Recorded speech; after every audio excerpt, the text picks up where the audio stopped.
Tarleton State head coach Whitten talks about Texan football and a move to FBS.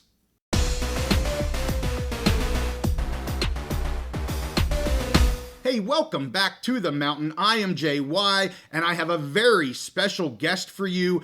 Coach Whitten with the Tarleton State Texans sat down with me last week to talk about the Texans, the program, the university, and most importantly, their preparation for FBS. They are ready to move. They are just waiting for an invitation. We have a lot of good content here for you. I know Texan fans have been listening to our pod for quite a while, and we have really been talking about how Tarleton State could be a really nice addition into the Mountain West moving into 2026. So here's my conversation with Coach Whitten. Welcome to the Big Mountain, Coach. Really appreciate you giving us some of your time. I'm honored to be here. Thank you for having me. Yeah, it's great to have you here. I want to get right into it. I want to start maybe just with you, Coach. I mean, you're 15 seasons here at Tarleton State, 20 overall as an NCAA head coach. Your record here at Tarleton, 104-53. And I'd like to start with having you talk about just this phenomenal program down there in Stephenville that you have built, the culture around that program, and the university as a whole. Can you give us maybe a bird's eye view of what Tarleton State University and the football program there is all about? Yeah, well, again, thank you for having me. For my money, Tarleton State is absolutely one of the best places in the whole entire world. I have been blessed to be able to coach this team, and I'm very honored and thankful for this opportunity. Football is really important, and we have just an incredible commitment from our university. We've got a really dynamic president in Dr. Hurley. Again, just a robust commitment from all of our administration, faculty, our student body. I'm so proud of those folks. They really support us well in terms of coming out and watching us play, staying in Stephenville, staying here on campus on the weekends. And so home games here at Tarleton are a really big deal. So certainly academics are, I think, second to none. We have things in order there as well, but winning ball games, having a good football program, really all through our athletics department is really important. So, we're really blessed to have an administration that, because I've coached a lot of places where, you just kind of had a sort of a mediocre support system from the guys up top. And so, but again, we have an incredible commitment from our people here. And so, just an awesome place to go to school, part of the Texas A&M system. We just have a lot of resources, and budgets are really healthy. Again, back to that thing about being committed. And so, expectations are high here. We are, all of us in our athletic department are expected to win and be consistent with that. But the commitment, matches those expectations. And so therefore, I think that's really healthy. I've been places where the expectations were high and the commitment was low. And so that's a really bad combination. So I've been around here. I've left and came back. Very thankful for that. Very, very rarely does that happen. But I was here back in the middle 90s as we were going from Division III to Division II. And so was kind of around for some of that. And then certainly going from Division II to FCS, I've been around for that. And so, and one of probably the highlights of my coaching career has been the success that we've been able to enjoy on this journey. Our last 2 years in Division II, we were 12-1 and 11-1 in 18 and 19. And then we went through the 4 years of transition without a losing season. Really, really proud of our program for that.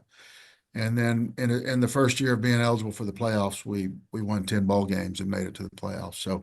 Um, so a lot of really good guys on the coaching staff, really good football players, those things that go into having a good team. So um, Tarleton's again my favorite place in the whole world. And so our goal, we aspire to play football at the highest level. That's going to happen. It's just a matter of when, not if. And so we hope it's sooner rather than later.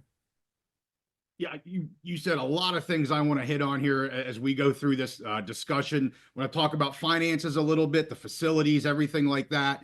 But I want to focus here first, really over the last 4 or 5 years. I mean, you have seen transitions, as you just mentioned, kind of up the ranks of collegiate athletics. And here recently, quickly and as you said, successfully. For those that don't know, I appreciate you mentioning, Tarleton State is part of the A&M system there in Texas. I don't think a lot of people realize that, so really important to point that out on many levels, financial being one of them. But when you've moved up here recently over the last 5 years, from competing at the Division II level, you were in the Lone Star Conference there back in 2020, and then the 5 years since then, just super high level competition and really being successful at every level of that. You've been in the United Athletic Conference here more recently, and that's where you are obviously right now. And as you mentioned, under your leadership there, you won Lone Star Conference championships in 18 and 19. Combined record here of 23-2 going through those 2 seasons, undefeated in conference play. And here since moving into the FCS ranks, a combined record of 35-20. So just tons of success that you've had there, and it's been great to see that and learn more about Tarleton State and what's going on down there. Transitions are never easy. And you talked about, back a little while back, going from 3 to 2, now here more recently from Division II, Division I. You have that 4-year probationary period where you're unable to qualify for the postseason there. How have you been able to sustain such success there with your program through these transitions? Specifically maybe looking here more recently at the Division II, Division I. How can you just sustain that when players know they don't have the chance at a postseason, no matter how well they perform? And that's not the end all be all, certainly, but I'd love to hear how you've managed those transitions over your years. Well, I think moving from Division II to Division I FCS, one of the things that helped us, if you're going to be a successful Division II coach, if you're going to have success, you've really got to be a really strong evaluator. And because everybody that's in our program, nobody wanted basically. And so myself, along with our staff, I think we learned how to evaluate players and find something that they had, some skill set that maybe was being overlooked. And I think we got to where we were really, really good at that. That was one of the reasons that we did really well in Division II. And so when we jumped into Division I, we're really kind of doing the same thing all over again. We're recruiting year round. Nobody wanted to come to Tarleton. We couldn't go to the playoffs. We were in the 4-year probationary period. And so mostly we were getting told no. But the thing that I think saved us was this business of finding good players that nobody else wanted. We were kind of used to that. And so we had 2 All-Americans on the offensive side this year. Yeah. Darius Cooper, he's from St. Louis, Missouri, one offer guy. That's us. Okay. And our tailback, we got out of the portal. He was at Arkansas Pine Bluff, one offer guy coming out of there. That would be us. And so those get right there are 2 great examples of our staff doing a really good job of evaluating. And so I don't think you can have a good roster in Division II or FCS if you're not a strong evaluator as a head coach and as a staff. And so because there again, most of the guys that are on our list that we're recruiting have been told no by the 100 and however many folks play FBS football. So you got to have a good eye for talent, I think, and we've proven that we have that, and so that has served us well. The incredible commitment, the robust commitment from our administration is certainly helpful, and so we enjoy that, and we're very thankful for that. The fact that we just have a wonderful campus, college atmosphere. I think the fact that we're part of the A&M system is helpful. We have, a growing enrollment and all of those things. We just have a really healthy place here. Young people enjoy going to school at Tarleton. So just so many things that are positive about Tarleton State University. And so now we knew that transition period was going to be really difficult, and it was. We won very few recruiting battles. I'm proud of the fact that we won our, maybe our fair share of games. But our last year in the transition, we went 8-3, and I really believe with my heart that we would have been a playoff team in year 4. We were not eligible to go, but 8-3 will normally punch that ticket. Yeah. And so 9-3 the next year did for us this last season, and so we continued to make progress, and so the plan is to continue to do that. And so, but yeah, the transition is one of the most difficult things ever, and you got to recruit the right kind of guys, and you got to do a really good job of coaching them and keeping them interested.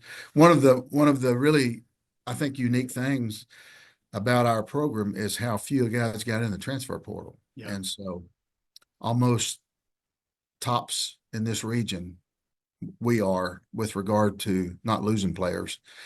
And so and we've had our share of really good players that, had they gotten in, would have been heavily recruited. And so I think that's keeping our roster intact has been helpful as well. That's another set of circumstances that we have to deal with in today's game. But that transition period was really difficult, and just extremely proud of our program for getting through there the way we did. Yeah, and rightfully so. I mean, I believe it's the third highest winning percentage during that reclassification period since 2004. So over the last 20 years, Tarleton has achieved the third highest winning percentage. You talked about that, how successful you were in year 3 and 4, even though maybe you weren't eligible for the postseason. But just this last year, when you were eligible, 13th in FCS coming out of the regular season there, making the FCS playoffs, and not just making the playoffs, but winning in the playoffs. You have the first round win against Drake there. So it just, building year after year, just really, really impressive. We talked a little bit about, your program. We talked a little about the athletes. Can you talk a little bit about the fans, the alumni, the university? I mean, they obviously see what's happening here, the successes that are being had. Can you talk maybe just a little bit more about just the fans, the students, and that population? Yeah, absolutely. Again, for my money, one of the coolest places anywhere. And I hate to say we're kind of a smaller version of Texas A&M. I don't really like to do that, but we have similar school spirit, and our students, it's important to them that they stay on campus on the weekends and go to the games, and we have really good attendance. Our community, the Stephenville, Texas, our high school program has won 5, 6 state championships. Football's a really big deal here, and so yeah, it's a special place for a lot of the same reasons that I think Texas A&M is a special place. So is Tarleton, and so I've always found it to be a really easy place to recruit to. It sells well, and again, back to the administration, the faculty. Everybody has bought in, and it's not like, the only thing that we emphasize around here are our athletics programs. we've got just outstanding academics, all kinds of new programs, uh, unbelievable growth in our enrollment. One of the fastest growing universities in the country, I've been told. Um, and so, yeah, I don't know where we rank on attendance, but I think it's pretty high. We have seems like almost a full stadium every Saturday. Um, and the student body stands up at the games, and they make this a really tough place for people to come in and play. I don't know what our record is at home, but I know it's pretty darn good. So, um, and just being a student at Tarleton is a neat deal. It's a fun place to go to school. Lots of activities. Our student affairs division on campus is, I think, second to none. Um, just the importance that they put on our students, and so it's just, I used the word earlier, but it's a really healthy atmosphere, a really cool place to be, and so I think that lends itself to us being able to retain and keep our roster together as well. But former players are just, and I've been around a long time. Got a lot of guys that played for me, and the pride that they have, and so they come back regularly, and so just a lot of good stuff here at Tarleton. Just one of the best places ever. Yeah, I mean, very active on the socials. I actually listened to, I believe it was the State of the University address that President Hurley gave back in the fall, and really impressive. Again, to your point, just about the academics and everything going on there. Just really positive, growth. And growth potential just in the state in general. And that's important now with enrollment cliffs everybody's talking about, and population decreases and all that kind of stuff. Not necessarily the case there for your university. And it really stood out, listening to both that state of the university and also just following some of the items on the socials. A lot of positive stuff going on. And I agree with you in terms of the attendance. You look at your attendance numbers, they're phenomenal. And a lot of activity on the socials. I'm somewhat active, and you can get a pretty good feel for a fan base pretty quickly, how involved they are in it. Not that that's the end all be all, but it definitely leads to kind of people being very invested in their university and their sports programs. And I totally see that with the Texans. I want to get to three main points here. We had AD Uri on a few months ago. He was kind enough to join us as well. He mentioned, a possible move to FBS and said it similarly to how you said it. When the opportunity arises, we're ready for it. Not sure when that'll happen, but we want to be ready, and we will be ready to go whenever that is. And really kind of three main pieces that I would like to hear from you on from a head coach side, right? You can talk to the administrators, you can talk to all them, but I'd love to hear, what it means to a head coach just from the financial piece, the facility piece, and the athlete piece. And you talked about that some. I want to dig into maybe more of that recruiting and transfer type of deal here as well. But, being the head coach here of one of the best FCS football teams in the country, let's start with kind of the funding and the facility aspect here. Of course, there's a whole department within the university structure that deals with the budget as a whole and the finances, and that's not really what I'm getting at. I want to hear from you, the head coach of this football team. What do you think are the most important pieces of financing both your program and also having the appropriate facilities for where you're at today and that, opportunity of an FBS athletic department? Well, again, Dr. Hurley, we've grown our athletic budget to over $40 million. I think it's $40.2 million. And I don't want this to sound the wrong way. And I work really hard. I try not to ask for, crazy things. I try to limit it to, does it make a difference in winning and losing ball games? Does it make a difference in graduating our players? Those are our two big priorities. But man, I just don't hardly ever remember being told no here as we have been on this journey. And so Um, and so we were always fully funded. We worked really hard at raising money for our NIL and opportunities for our players. It's here. It's not going to go anywhere. We've embraced that. We've embraced the transfer portal. Um, and I think you've got to be ready to change, and we've done a good job with that. And um, so um, you know, there's just not anything from a funding standpoint that scares us. Mm. I can tell you. We recruit from coast to coast. Certainly, we take care of the state of Texas first. Yeah. But with the transfer portal, you're going to recruit guys all over the country, and so our staff flies all over the country. I think we spent $250,000 recruiting last year. So, and that's probably more than most. So, we, from a financial standpoint, and again, I'm not in any of those meetings.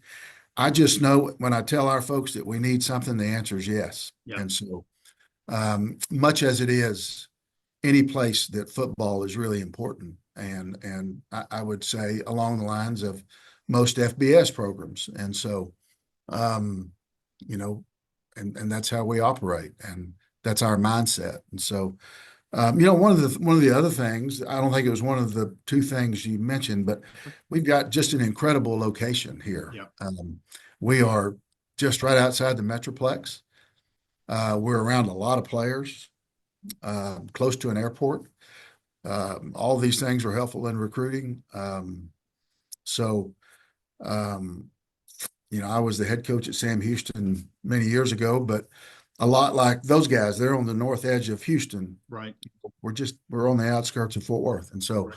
in the Dallas Fort Worth area. So I think our location is people don't talk about that a lot, but I know being from my perspective as the head coach, it is huge. It's a really, really big deal. And so in terms of, Texas guys that maybe go off and play ball, get in the portal, and we're just a real convenient opportunity for them a lot of times. And um, so I think the location is important.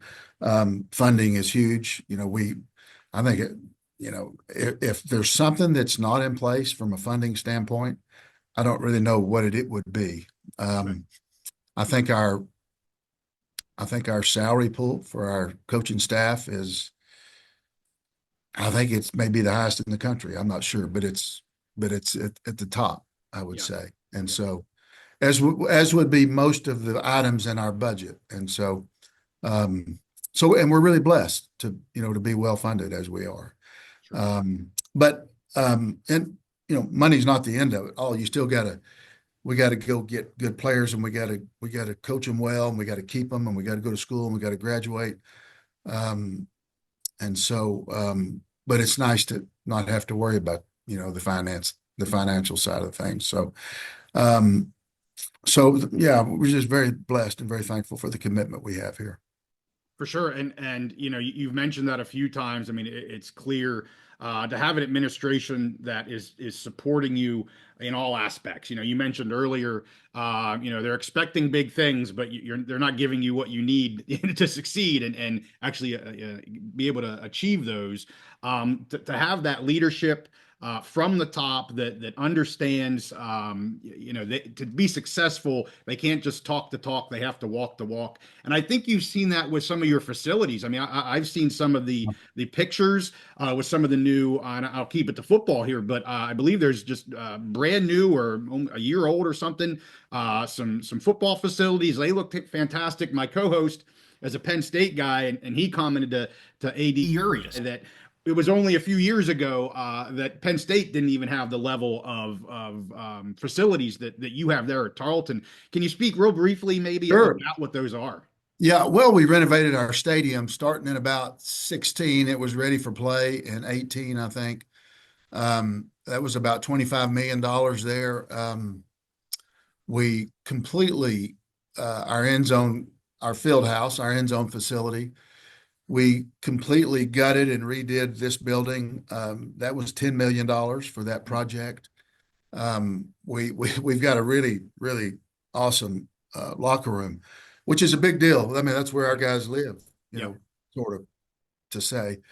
Um, we have 100 lockers in there, and we paid $5,000 for each locker. So I think they're more expensive now, but that's a really nice perk. And when you're recruiting, that's a big deal. So second to none locker room. We're in the midst of uh, building a new weight room facility Okay. over in Wisdom Gym. We're putting new turf down as we speak right now to be ready in about the next 10 days. Mm. And then our building here, our coaches' offices, meeting spaces are really nice.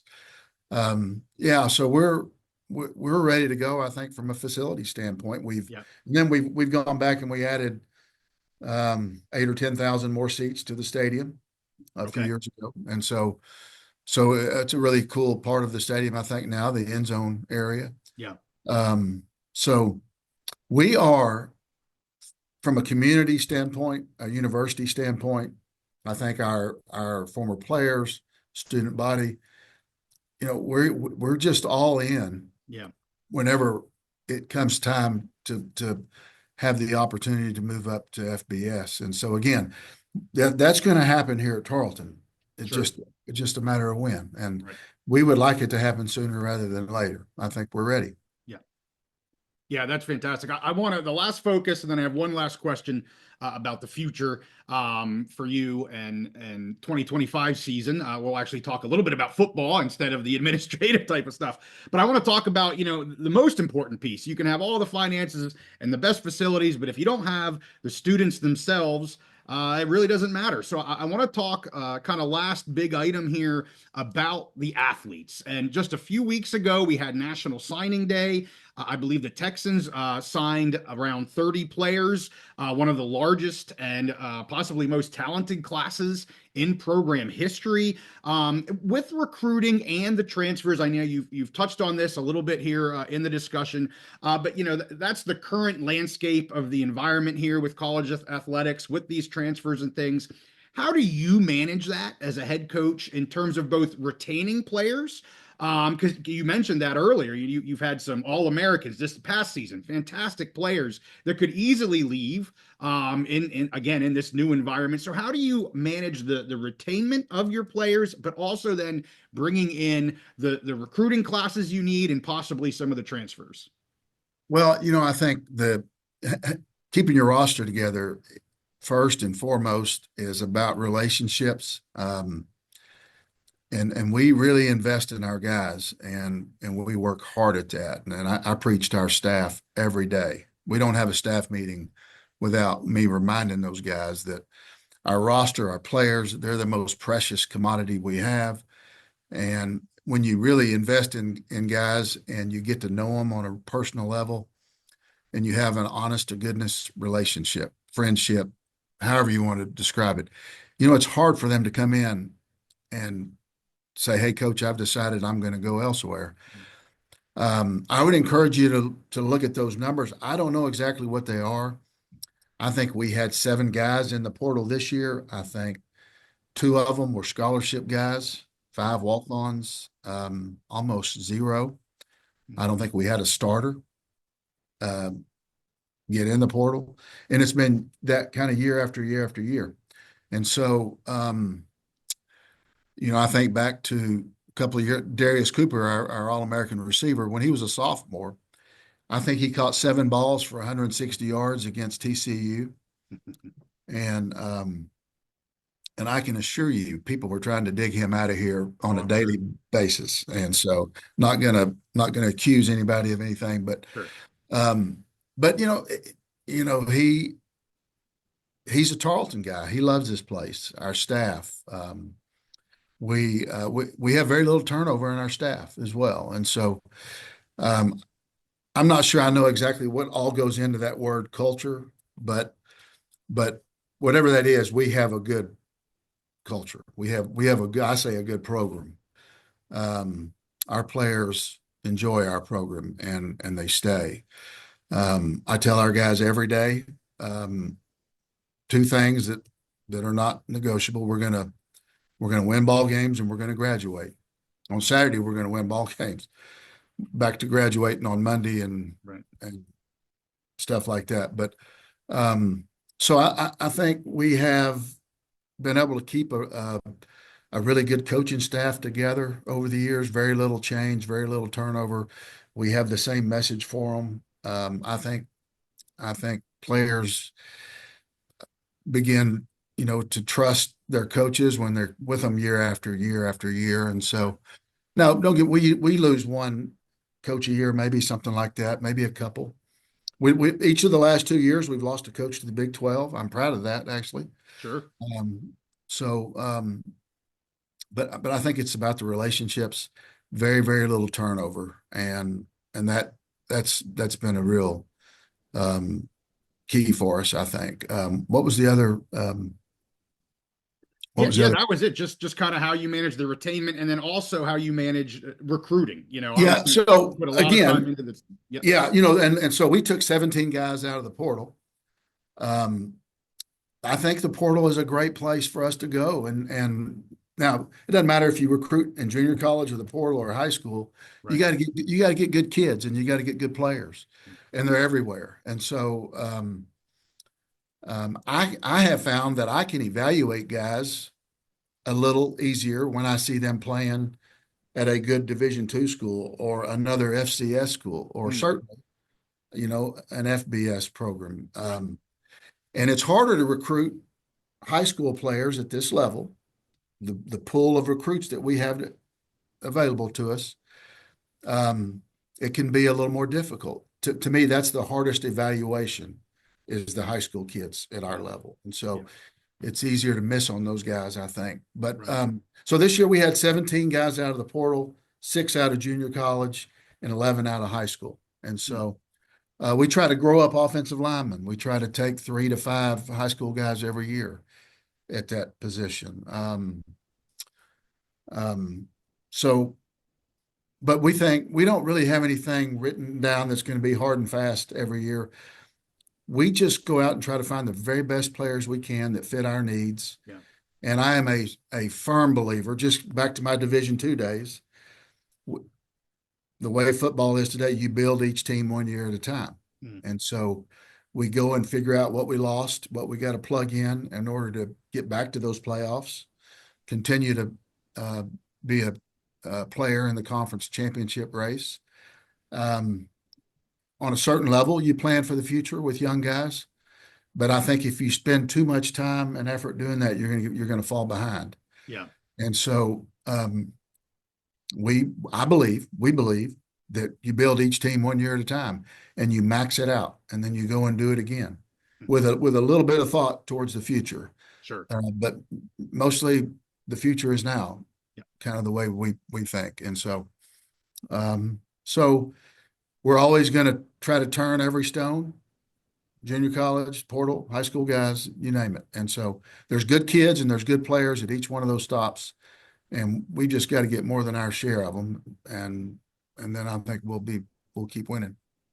Yeah, for sure. And clearly the proof is in the results, just not just the results on the field, but the fact that very few, athletes, football players leaving the program. The retainment is very impressive. So you don't have to look to say, why is it happening? Just you can see that the culture, the program is there for them to stay out. Last thing I want to ask you about is next season. As soon as the last game's over, everybody wants to talk about next season. Fortunately, I'm a few months after that. And I'm sure you've been asked this before, but you're coming off just a red hot 2024 season, getting into the playoffs, winning a game in the playoffs. What can we expect from the Texans this coming fall? Well, I think more goodness. I think more wins, another good season. So we have everybody back on defense, and on the offensive side, we have our quarterback coming back. He's a good player, Victor Gabalis. And so that's a really good place to start. He's been here 2 years with us, and he's led us to 18 wins in those 2 years. So not bad. No, it's great. We graduated 4 seniors in our offensive line, really good players. We graduated an All-American tailback that had 1,980 yards and an All-American receiver that led all receivers through all divisions with somewhere between 15 and 1,600 yards. So we've got a lot of production that we've got to replace. I think we took 5 offensive linemen out of the portal. We took 5 receivers out of the portal. Okay. So, and we got some good players. I'm anxious to get them out there for spring ball, but so we've got to kind of plug some guys in on the offensive side of the ball. We've got some good young players coming up, and we've got to continue to improve. And we've also added some other players on the defensive side. So my expectations are more of the same, that we're going to have another really good team. And I can tell you, I speak for our whole program. We're anxious to get back to the playoffs and give that another shot. And so myself, our staff, there's a lot of urgency with the way that we coach and the way that we operate and really everything. And so I think we have a chance to be good again. That's great. Well, I believe it's your second game that you play at West Point. That's correct. Yeah. Correctly. Yeah. I would love to see you in person on the field running that team. I am going to do my best to watch that game live awesome. There against Army there in West Point. So, hey, we thank you so much for coming on the Big Mountain. I apologize, my co-host couldn't be with me, but we are expecting big things from Tarleton State, and we are going to keep watching you guys. Best of luck to you. Thank you so much. Be happy to leave you some tickets for that game if you need them. That'd be great. I got to check with my wife. All right. But hey, I appreciate it, Coach. Have a good evening. You bet. Thank you for having us on.